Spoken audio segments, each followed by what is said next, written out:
Okay, I'm ready.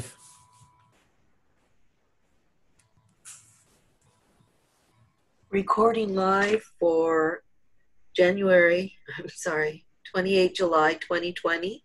The time is 9:54.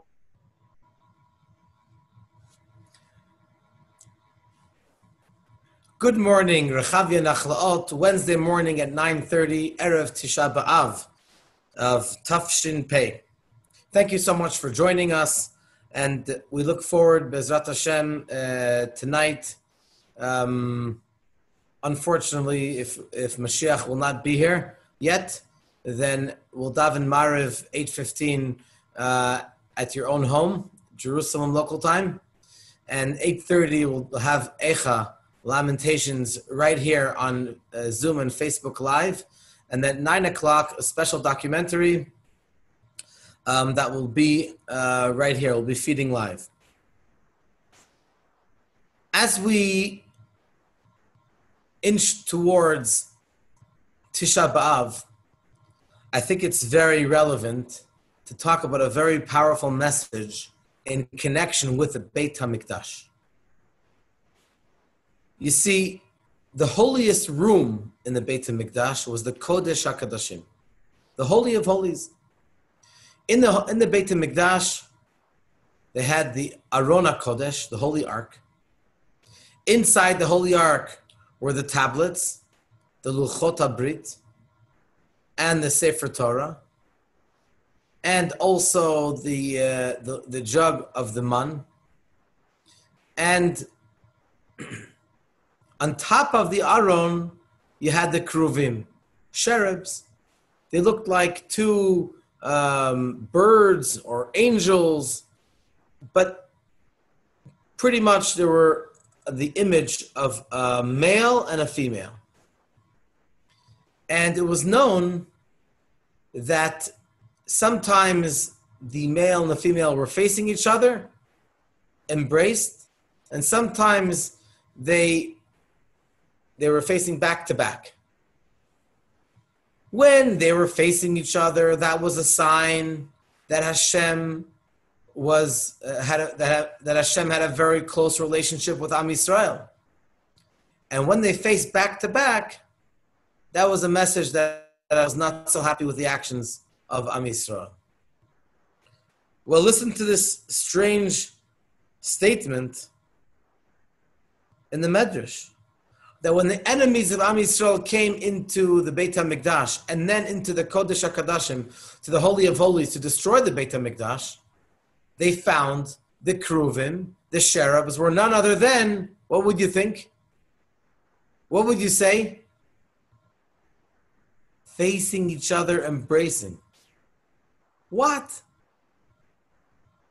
This was the all-time low of Am Yisrael not acting appropriately, to the extent that Hashem is prepared to give room for the destruction of the Beit HaMikdash, and the Keruvim are facing each other. They're embracing, they're hugging. What kind of love and affection, what kind of place for there? What kind of place is there for love and affection at this time when Am Yisrael is going through a very difficult period in our history? So it turns out that the reason why we can have such a question is because we're missing something very, very fundamental into the subject of Galut and Geulah, exile and redemption. It seems to be at first glance that these are two totally opposite concepts. And that's what it seems, that exile is the opposite of redemption. Exile is where we are not where we're supposed to be, not physically, not emotionally, not spiritually. And redemption is freedom. We are where we're supposed to be. We act the way we're supposed to be, the way we're supposed to act. But it turns out that exile and redemption are not that far apart. And it's not such a contradiction that during the Galut, during the destruction of the Beit HaMikdash, the Keruvim, the cherubs, should be facing each other and embracing. In Chassidut, there is a metaphor for this, for a teacher learning with a student. And we're talking about a great student, a student like Yehoshua from Moshe that would always receive and take in all of the inspiration from his great teacher Moshe. And the teacher is trying to convey a very deep subject. All of a sudden, in the middle of teaching, the teacher stops relating what he was talking. And he almost like goes into a daze. His mouth is shut, and he thinks to himself for several minutes. And then he continues to talk to a student. What's going through the student's mind when all of a sudden the teacher stopped talking? What's going through the student's mind? He's probably thinking that the teacher is upset at me. With no explanation, he just stops and makes believe I'm not even here. He could be offended. But if we're to ask the teacher, what are you doing? Why did you stop teaching all of a sudden for a few minutes? He would probably say as follows. All of a sudden, in the middle of my teaching, I just had an amazing insight. And if anybody knows what it means to have this flash of a concept, of an insight, you need to stop right there and internalize it. Take it in. Try to develop it a little bit. Keep it. Because if I, the teacher, would continue to explain what I was talking about earlier without giving space for this new flash, new idea, it will totally go away as if it came. It's like composing a song. Very often, when a composer doesn't have to sit and compose a song, it's such a special gift from Hashem that it's almost as if just being in a certain mood, the song just comes to mind. And the composer needs to immediately go to the next room, sing it to themselves several times. If it's not Shabbos, the composer needs to record the song. Or if it's Shabbos, to sing it to someone else several times to make sure that they remember it. And then they can go back to doing whatever they were doing before. So that pause may seem to be contrary to whatever was being taught before, or to whatever was happening before. Because earlier the teacher was teaching to the student was enjoying the teaching so much, almost like drinking the words of his teacher. And all of a sudden, there's a short stop. If there's a short stop, that's exactly the opposite idea of teaching. When you teach, then you're giving forth more insight, that's like geula, redemption, more light, more explanation, more connection. But then there's, boom, that stop, that short stop, which represents the exact opposite. And that can be very disturbing to the student or to the recipient. But the moment that we'll explain to the student that it was for your benefit, because the teacher stopped to speak, now the teacher is able to convey even deeper insights to you. So, galut, exile, the opposite of giving forth, doesn't have to be truly the opposite. In a sense, it can be part of the redemption. It can be part of the revelation. It's all how you view it. If you're looking just at the here and now, true. The teacher has refrained from teaching the student.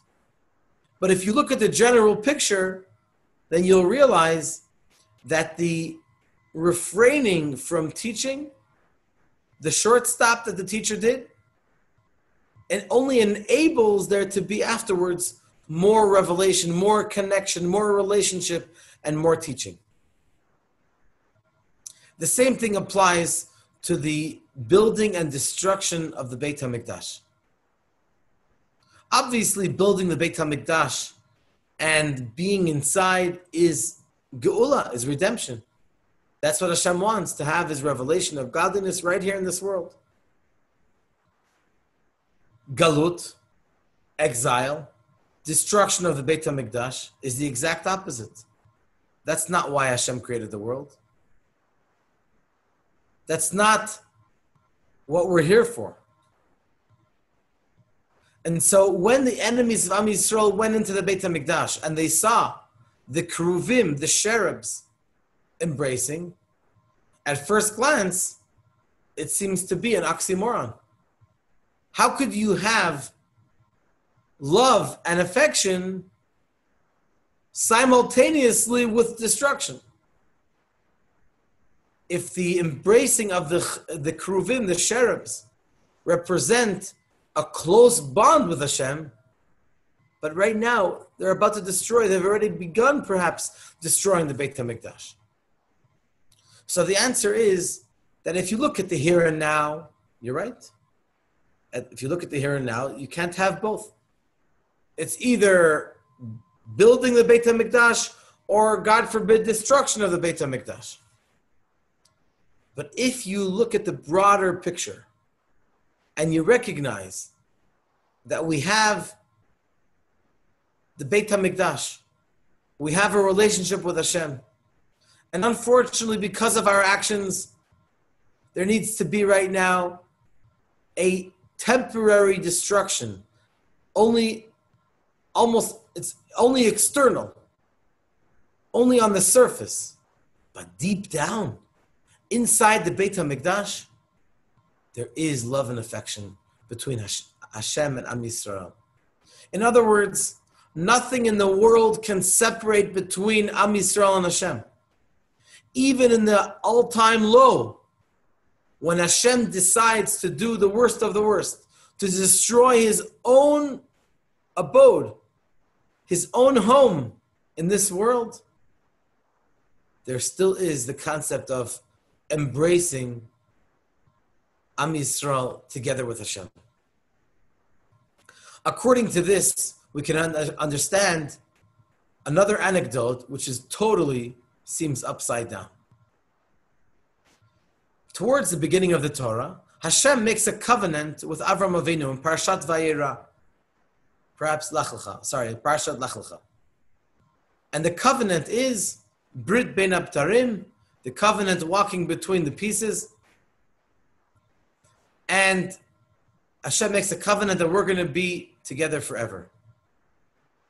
And what does Hashem tell Avram Avinu? That your children are going to go to Mitzrayim, to go to Egypt, and then they're going to go out. They're going to have Exodus. But they're going to be in Egypt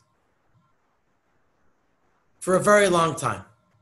Hundreds of years. Now, what is a Brit? What is a covenant? A covenant is, let's say, by two individuals. Reuven and Shimon. Reuven and Shimon are good friends.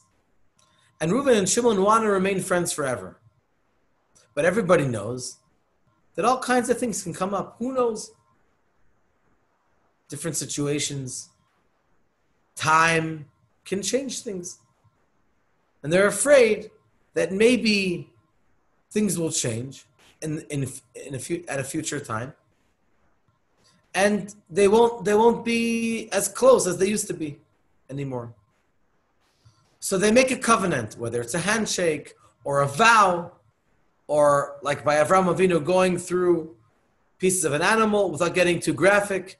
In the olden days, this is what they used to do. They used to take an animal, cut it in half into pieces, but the idea was there were pieces on the right and the left, and they would both walk through, just like the animal is meant to be one animal. So it's almost like the pieces of the animal are connecting between these two individuals walking through. Whatever, that's how they used to do things, and it's symbolic. Let's move on. So Hashem is making a covenant with Avraham Avinu that we are going to have a relationship forever. Hashem and you, Avraham Avinu, and your kids forever are going to have a strong bond with Hashem forever. Nothing in the world can separate between us. And what's the first thing Hashem tells Avraham Avinu? Your kids are going to be in galut, in exile. Is that what you talk about when you're trying to make a covenant? You're trying to build a strong edifice. Why would Hashem talk to Avraham Avinu about exile, which represents the exact opposite of relationship with Hashem? Why would Hashem put them in exile? Not if they were good kids. So at that time,